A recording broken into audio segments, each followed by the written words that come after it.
नमस्ते स्टूडेंट्स, मैं हूं प्रोफेसर शर्मा। इंटरनेशनल फाइनेंस में एक ऐसी गलती है जो एग्जाम्स में सबसे ज्यादा नंबर कटवाती है। वो है यूरो और यूरो करेंसी को एक ही चीज समझ लेना। देखिए, दोनों के नाम में यूरो है, लेकिन इनमें जमीन आसमान का अंतर है। तो चलिए आज इस कंफ्यूजन को हमेशा के लिए जड़ से खत्म करते हैं।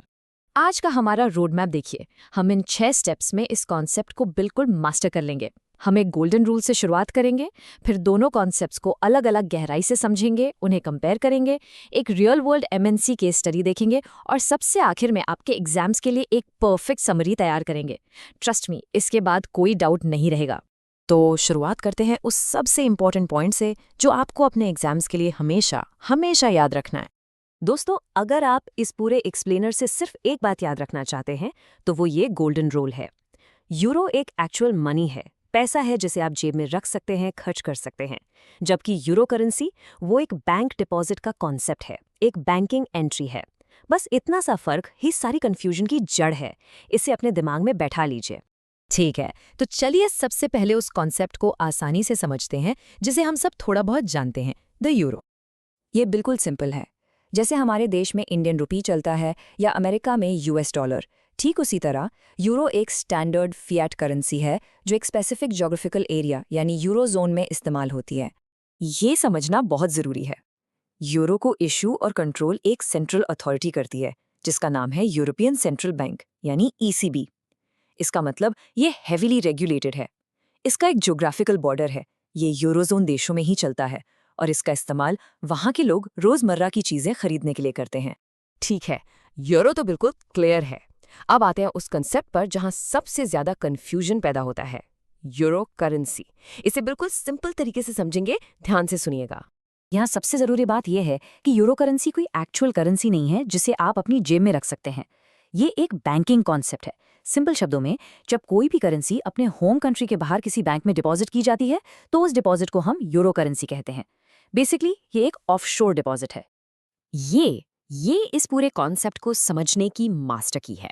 अपने दिमाग में एक रूल बना लीजिए, जब भी आप यूरो करेंसी सुने तो यूरो शब्द को ऑफशोर से बदल दें। बस कंफ्यूजन खत्म।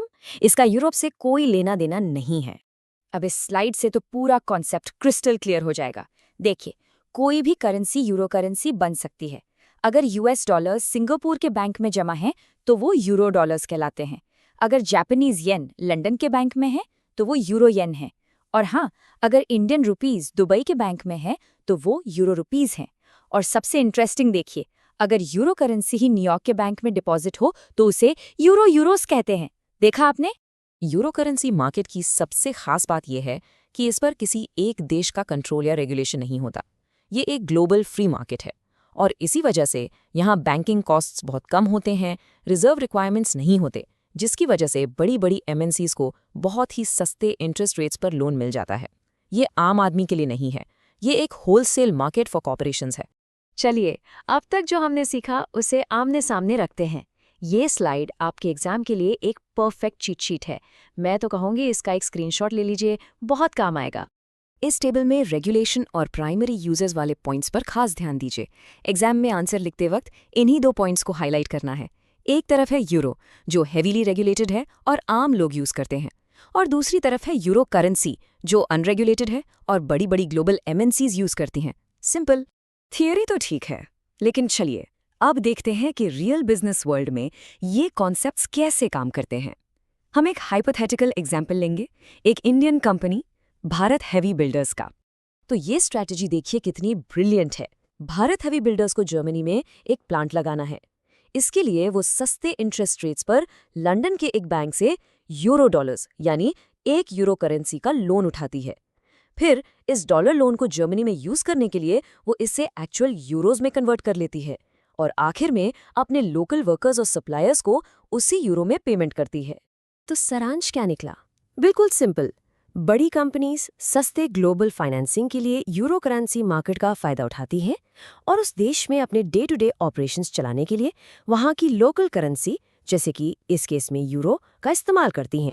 चलिए अब जल्दी से सबसे इंपॉर्टेंट पॉइंट्स को एक बार फिर से रिवाइज कर लेते हैं ताकि आपके दिमाग में ये कॉन्सेप्ट एग्जाम के लिए बिल्कुल लॉक हो जाए। ये हैं वो 4 गोल्डन पॉइंट्स। अगर आपने एग्जाम में ये चारों पॉइंट्स लिख दिए तो आपको इस टॉपिक पर फुल मार्क्स मिलना तय है। पहला, यूरो एक करेंसी है। दूसरा, यूरो करेंसी एक ऑफशोर डिपॉजिट है। तीसरा, यूरो करेंसी में यूरो का मतलब यूरोप नहीं, ऑफशोर है। और चौथा, एमएनसीज दोनों का इस्तेमाल करती हैं अलग अलग मकसद के लिए। और अब जाने से पहले मैं आपके लिए एक सवाल छोड़ रहा हूँ। As a future global manager, ये समझना कि यूरो और यूरो करेंसी में क्या फ़र्क है, आपकी कंपनी को एक कंपैरेटिव एज कैसे दे सकता है, इस पर ज़रूर सोचिएगा। फाइनेंशियल टूल्स की यही गहरी समझ आपको एक स्मार्ट ग्लोबल लीडर बनाएगी। अगले एक्सप्लेनर तक कीप लर्निंग। धन्यवाद।